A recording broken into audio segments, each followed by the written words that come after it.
ce van? Ce van, c'est mon transport, c'est ma maison sur toute la tournée. Plutôt qu'en fait de prendre des trains. Parce que dans les trains, le problème, c'est qu'on ne peut pas dormir, on ne peut pas travailler, je ne peux pas faire des Skype et tout ça. Et avec Vent de pièces à Beyrouth, le spectacle précédent, on avait déjà fait énormément de dates de tournée.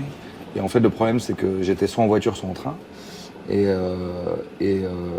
en voiture et en train, c'est très compliqué de travailler.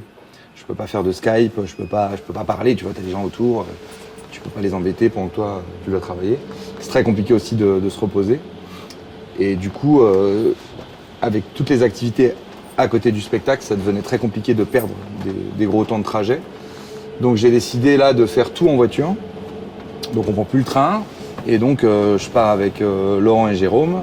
Et du coup j'ai dit on prend un van un peu plus confortable, un peu plus spacieux, dans lequel je peux complètement travailler. Il est où Clément?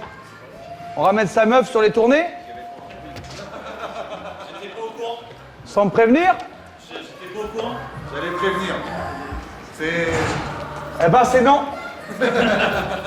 On va te raccompagner à la gare. Est-ce que justement, vous avez des rituels en loge avant un spectacle? Est-ce qu'il y a des trucs que vous faites systématiquement? J'ai des rituels dans toute ma vie. Je sais pas si j'en ai plus avant de jouer. Tu vois déjà, ça c'est bizarre. Pas vraiment. Je m'isole, j'ai besoin de m'isoler pendant une demi-heure avant. Vraiment m'isoler. Une demi-heure, 3/4 d'heure.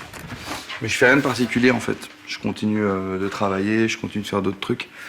Et un quart d'heure, 20 minutes avant, une demi-heure, non, quand même une demi-heure. Non, en fait, je m'isole une heure avant.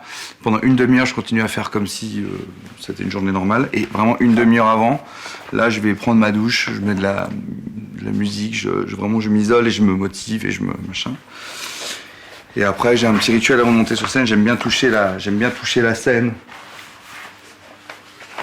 Et je dois saluer tout le monde dans l'équipe. Bon, c'est pas des rituels très originaux. Mais effectivement, j'ai un... C'est plus d'avoir une demi-heure, une heure seule, que réellement avoir un rituel.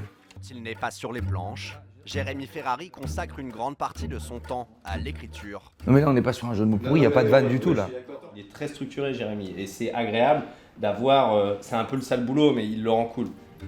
Et comme à chaque fois qu'il écrit, il n'a qu'un seul mot d'ordre.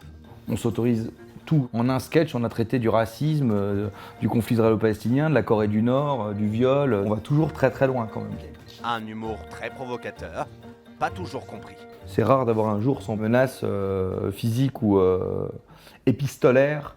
Les gens qui prennent mal mes propos sont généralement des gens qui sont concernés par mes propos. Donc le but n'est pas de leur faire du bien, le but c'est de les emmerder. Donc c'est le principe même qu'ils soient un peu vexés, sinon c'est que j'ai mal fait mon travail.